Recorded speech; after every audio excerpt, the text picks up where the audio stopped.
príncipe, e nessa época dele tinham vários que fizeram a mesma coisa. Então, só da época do Buda, duas religiões enormes que continuam até hoje surgiram, que é o budismo e o jainismo. Os dois fundadores dessas religiões têm uma história bem parecida. Os dois eram príncipes, cercados de conforto, cercados de privilégios, e que em algum momento se cansaram tanto de ver sofrimento nas pessoas. O rico, o pobre, todo mundo sofre. Porque, meu Deus do céu, essa nossa consciência, essa nossa condição de existência é tão miserável. Aí os dois abandonam o palácio. O Buda, né, o Shakyamuni, e o Mahavira, para fazer meditação. Esse é o ponto comum de todas essas filosofias, de todas essas religiões, de todas essas doutrinas da Índia. O que é legal, porque nessa mesma época tinha até filosofias que meditavam que eram ateias. Ah, é? Sim, tem os Charvakas, os Lokayatas, eram caminhos filosóficos de monges meditadores que acreditavam em materialismo, em niilismo, em um imediatismo prático, que não havia nenhuma transcendência. E eles usavam a meditação para quê? Para investigar o que é a mente. Mas, não para atingir o sobrenatural. Era Mas para entender quem é, o que acontece aqui, quem sou eu, quem é esse que está sentindo, percebendo a realidade.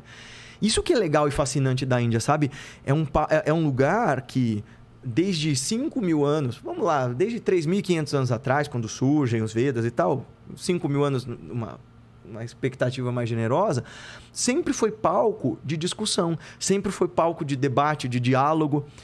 E não existe possibilidade de crescimento, seja da consciência, seja crescimento espiritual, seja crescimento pessoal, se não houver diálogo, se não houver disposição de partes que se discordam de conversar. Então, isso que é legal lá. Assim. Então, você tinha gente debatendo que era materialista, gente que era niilista, budistas, jainistas, hindus, monges de todo tipo, sempre discutindo para saber o que é a verdade. Eu quero entender isso. Quando o Buda, então, ele abandona essa vida real, né?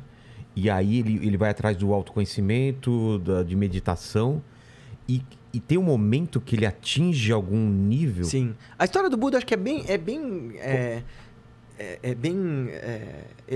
exemplar para a gente explicar essa busca do ser humano por felicidade perfeita. Porque, no fim das contas, essa é a razão pela qual eu fui atrás dessas filosofias e dessas práticas. E essa é a razão pela qual multidões fazem isso desde sempre. A gente perceber, poxa vida, existe sofrimento, eu sofro, as pessoas que eu amo sofrem. Mas como é que eu saio disso? Será que a condição humana é inexoravelmente, inevitavelmente miserável? Ou tem como sair disso? Então, o que acontece com o Buda é que quando ele estava para nascer, quando ele nasceu, um sábio chegou no palácio do pai dele e disse assim: esse cara aqui pode ser um grande professor, um cara que vai salvar milhões de almas, ou ele pode ser um grande conquistador. Aí o suposto profeta começa a chorar, e o rei fala assim: por que você está chorando? Ele: porque eu não vou estar vivo para ouvir ele ensinar. E aí o pai dele, claro, sendo um rei, fala assim: se ele quiser ser um guru, ele pode ser quando ficar velho. Eu vou treiná-lo para ser um conquistador. Ele vai levar minha dinastia, ele vai continuar meu reino. E como todo tema mitológico, né? Quando você tenta evitar uma profecia, quando você faz ela acontecer. Acontece exatamente o contrário. E aí o pai dele cerca ele de tudo quanto é forma de alienação. Faz um palácio para cada estação do ano, cerca o cara de prazeres e tal. E embora o menino, enquanto criança, o pequeno Siddhartha, fosse bastante contemplativo, ele meditava, tal, sozinho. O pai dele enfiava tanta coisa, né? Se fosse hoje em dia, ia dar PlayStation, TikTok, etc. e tudo mais. Que ele foi esquecendo, assim, dessa aspiração de saber, afinal de contas, o que é a vida, quem sou eu e tal. Ele não saía do palácio. Um dia, quando ele já estava mais velho, ele insiste com o pai dele que ele quer saber o que tem lá fora. Se eu vou governar esse reino, eu quero saber quem são meus súditos. Isso adolescente? Isso já adulto. Já adulto? Ele casou e tal. Nossa, e não saía do palácio. E não saía do palácio, ele vivia aquela vida. Numa primeira vez que ele saiu, o pai até fez todo um mise-en-scène, escondeu as pessoas velhas, escondeu as pessoas pobres para, olha, o mundo é lindo lá fora. Mas ele ficou desconfiado, tem alguma coisa errada ali. Porque é o que acontece com todos nós, né? É aquele lance da Matrix, quando a Matrix é perfeita demais, a gente desconfia, tem alguma coisa esquisita aqui. E aí ele conversa com o primo dele e fala: Nanda, vamos sair daqui. Ele fala: isso vai dar ruim, mas tá bom, vai ser meu príncipe, eu tenho que obedecer, vamos lá. E ele se depara, Vilela, com 3 coisas que imagina você, se você nunca tivesse visto o tamanho do choque. Se a sua vida sempre tivesse sido perfeita, primeiro você encontra um hominho todo encarquilhado, todo cheio de mancha, todo cheio de ferida. Ele tá vendo a doença pela primeira vez. Ele, meu Deus, Ananda, o que é isso? Isso é doença, meu príncipe. E todo mundo pode ter isso? Sim. Inclusive eu e você? Sim. E meu pai? Aham. E a minha esposa e o meu filhinho que acabou de nascer? Sim, todos nós. Caraca. Aí ele continua e encontra um senhorzinho com uma bengala, uma pessoa velha. Ele, Ananda, quem é essa pessoa feia? O que acontece? Por que ela está toda enrugada? Isso é velhice. E também acontece com todos nós? Também. E por fim ele chega no crematório e vê um corpo sendo enrolado nos tecidos e cremado. E ele, o que é aquilo? Por que estão tacando fogo naquele homem? Porque ele morreu, esse é o destino de todos nós. E ele fica absolutamente abalado de pensar, peraí, todo mundo que eu conheço vai envelhecer, vai sofrer doenças, vai morrer? Essa é a condição da vida? E no meio dessa andança ele encontra um outro cara. Um cara de longos cabelos, longas barbas, só tinha uma tanga, corpo queimado do sol, mas um olhar de profunda paz. Ele fala, quem é você? Ele fala, eu sou um Shramana, eu sou um renunciante, eu sou um yogi, eu sou um meditador. Ah, e o que você está fazendo? Eu estou buscando a verdade. E ele fala, mas você já encontrou? Não, mas eu encontrei profunda paz no caminho. Aí o Buda fica com isso na cabeça, fala assim, cara, esse é o caminho. E aí tem toda uma lenda de que todos os guardas, de repente, numa noite dormem, ele fica num conflito fudido durante semanas, né? Pensando, meu, será que eu saio, abandono meu lar, minha esposa, meu filho, meu pai? Será que eu fico aqui e aceito essa condição? E aí ele chega à conclusão de que se eu buscar a verdade e a solução para o sofrimento, vai ser pelo bem da minha esposa e do meu filho também. E isso é em comum com todos os grandes praticantes da Índia, assim, novos e velhos, homens e mulheres, de assim, eu vou investigar qual é o sentido da existência e qual é essa parada de felicidade, onde é que está esse... Se existe Deus, onde é que ele está? Se existe vida eterna, onde é que ela está? Se existe... Sabe? E aí ele vai... O budismo, nesse caso, não acredita nem em vida eterna, nem em Deus, como a gente acredita, mas ele vai para as florestas fazer grandes austeridades e diz que ele se torna professor, ele se torna o aluno predileto dos professores dele, estuda filosofia, Sankhya, estuda um monte de coisa, faz yoga, faz tapasya, fica sem comer. E aí ele começa a fazer jejum.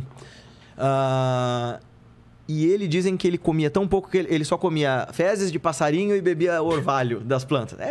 A mitologia tende a exagera. Mas eu já vi yogis que comiam nada, assim, tipo, ficava semanas sem comer nada, assim. Isso, para quem faz rigores de meditação, dá para fazer. E aí, quando ele estava morrendo de desnutrição, ele viu um professor de cítara passando num barco. E ele já tá, assim, tem imagens do Buda, assim, é bem bonito, assim, ele com as costelas todas à mostra, assim.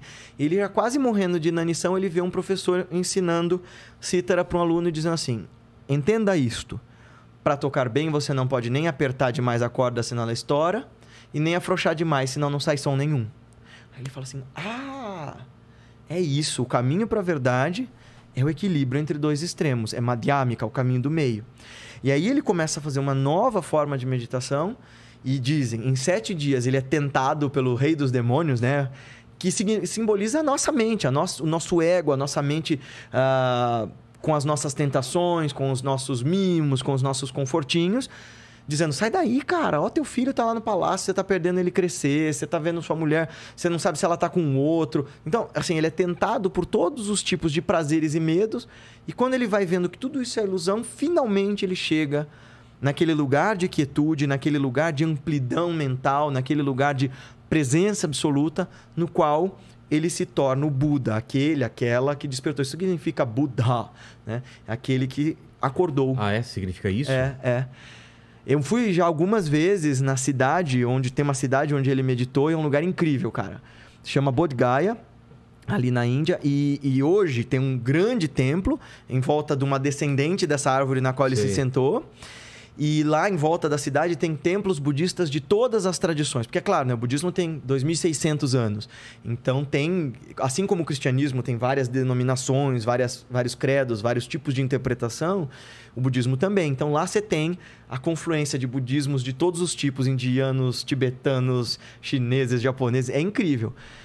E aí o lance ele tem essa puta experiência, aí ele levanta e vai pro topo da colina onde estava aquela árvore. E dizem, ele passou 7 dias olhando ali aquela árvore e pensando, como é que eu vou ensinar isso para alguém? Porque é tão simples que eu não sei se as pessoas vão captar a simplicidade, a elegância e a beleza desse ensinamento.